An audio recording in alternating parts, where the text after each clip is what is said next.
going to make you say what you should have said last week, and that is I quit! Cody Rhodes and AJ Styles are set to have a rematch following their excellent encounter at Backlash.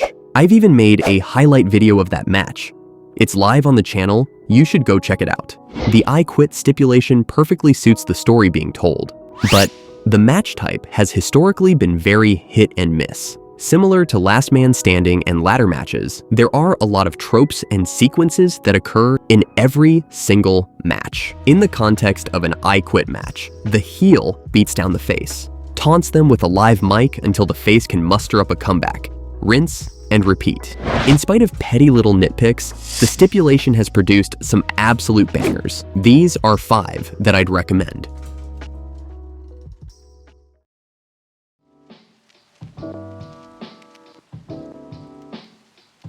Following their disappointing match at WrestleMania 21, expectations for this rematch were virtually non-existent. No one went into this expecting anything more than slightly below average. Both men start this match, which is designed to be the intended climax of their blood feud, with a lockup. And as they trade holds, shades of the stinker at WrestleMania begin to show. However, it doesn't take long before they exchange a flurry of offensive moves and proceed to brawl into the crowd. After that point, this match doesn't let up. The story of this match then becomes clear. JBL fully utilizes the no disqualification rule to brutalize Cena, even choking him against the ring post at one point. Following each onslaught, he takes the live mic, demanding that Cena quits. Cena obviously refuses and proceeds to counter whatever hold JBL has him in.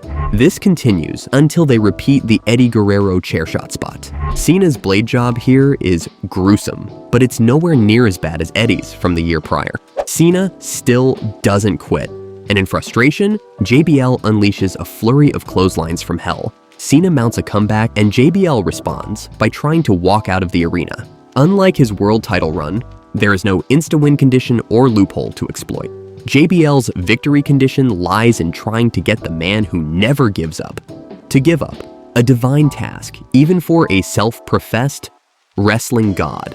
The pair proceed to brawl around the stage area, even using their respective vehicles as self-contained battlegrounds. Once again, JBL gets the advantage and tries to hang Cena from a railing at the top of the stage. Cena escapes by finally using the microphone as a weapon. Cena prepares to finish JBL with a large exhaust pipe from his truck. JBL, with no more moves to make, utters the words, "I quit." Cena celebrates briefly before going through with the attack anyway. It wouldn't be the last time he did this.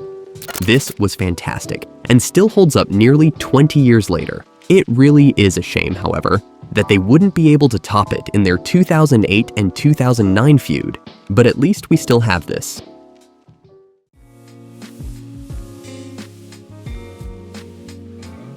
No one can hurt you more than someone who loves you. That is the constant through line in the on and off again rivalry between Jon Moxley and Eddie Kingston, and this theme was at the core of their 2020 feud, which culminated in this match. This match is super weird on rewatch, as it took place in the pandemic era, but I don't think that should take away from the amount of layers this match has. The two go back and forth, wrestling 2 matches that are stylistically opposites at the same time. This results in a hybrid of a strong style match and a more stereotypical hardcore match. The pace does slow down in the middle, but it's sold as hesitation disguised as methodical malice, despite the level of violence displayed in this match, especially when Eddie takes control following a slam on thumbtacks. He deliberately takes his time, working towards the next weapons-based spot.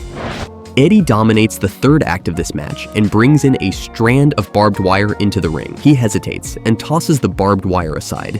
This hesitation leads to his downfall. Instead of using the barbed wire, he tries to beat Moxley using his own hold against him. Moxley escapes the hold and applies his own.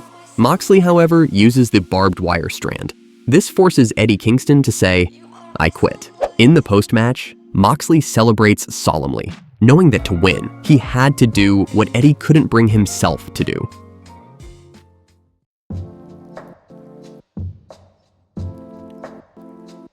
There's an understandably disturbing stigma that is attached to this match. If you've ever seen the 1999 documentary Beyond the Mat, you'll know that the finish, where The Rock hits Foley with multiple unprotected chair shots to the head, legitimately traumatized Foley's kids. It even caused a real-life rift between the two men. However, the match leading up to the controversial finish features a lot of great character moments and has a real flow to it.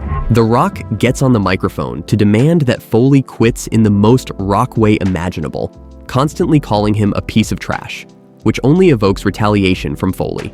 The Rock even bashes Foley's head on the ring bell while singing "Ring-a-ding." One aesthetic from this match that adds an extra dimension to its violent nature is The Rock's tracksuit, which was used to cover up surgical scars. In this anything-goes environment, the regular street clothes add a layer of realism and grittiness. Also, whether this is a happy accident or not, the black tracksuit contrasts with Foley's white shirt, serving as a visual metaphor for the conflict between the two. The Rock dominates, but Foley refuses to quit.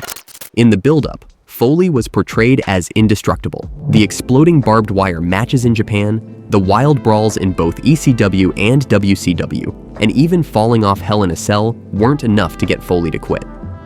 The more The Rock tries to push Foley towards a breaking point, the more he brings out Foley's deranged side. Michael Cole, on commentary, reiterates that Foley has just fulfilled a lifelong dream of becoming the WWF champion, and he wasn't going to let that go so easily. This creates a unique scenario where the babyface has the advantage, but the drama comes from the heel being pushed into a much darker place to achieve victory. This happens after Foley falls from the stage into the electrical equipment, and officials come out to stop the match.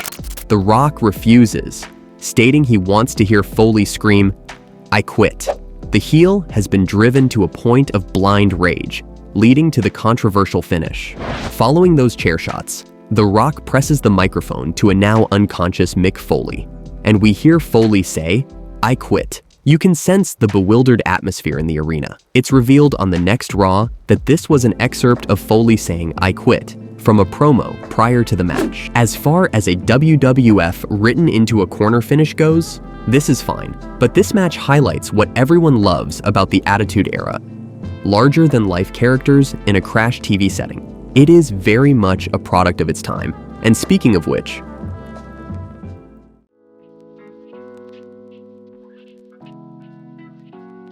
this match is very much of its time. It doesn't have a lot of moves or spots, but it's non-stop violence throughout its runtime. It's unique on this list because it's an I Quit match that takes place inside a steel cage. A more modern example would be Jey Uso versus Roman Reigns, which had rules requiring one to quit inside the cell structure. The cage adds to the barbaric nature. Two men who hate each other and are willing to inflict pain on one another can only be contained within the rustic mesh. The two take turns getting on the live mic, demanding that the other quits. Instead of the usual panting and grunting, they let out blood-curdling screams, emphasizing the realism of the brawl. After multiple shots with the microphone fail to get the job done, Tully calls for a wooden chair to be thrown into the ring.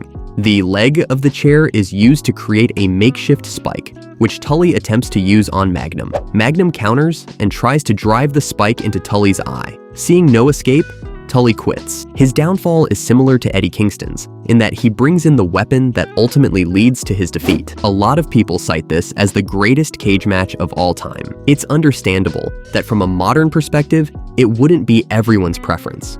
But if you prefer a grittier and more realistic style of wrestling, then this match is right up your alley.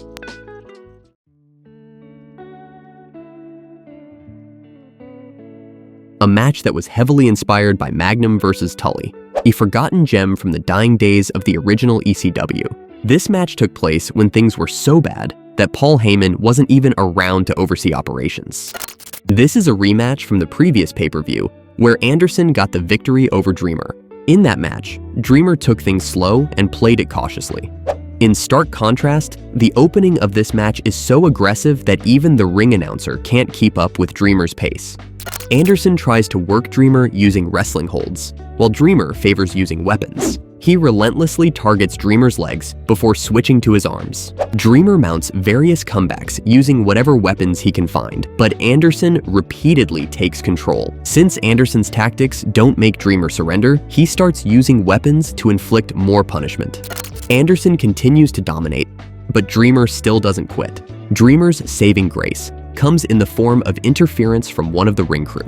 The ring crew member, known as Towel Boy, takes a superplex from Anderson. This gives Dreamer the chance to make a comeback and hit a Death Valley driver off the top rope through a table.